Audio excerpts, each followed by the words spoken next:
En ocasions em pregunto per què m'agrada com es mouen els altres. Quina història hi ha amagada darrere de cada gest. De fet, crec que si seguíssim els moviments, els entendríem millor.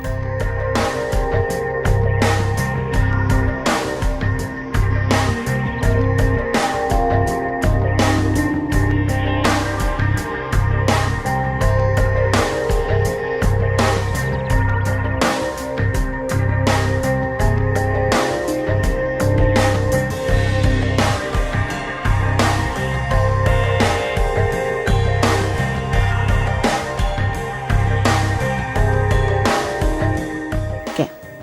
Assagem?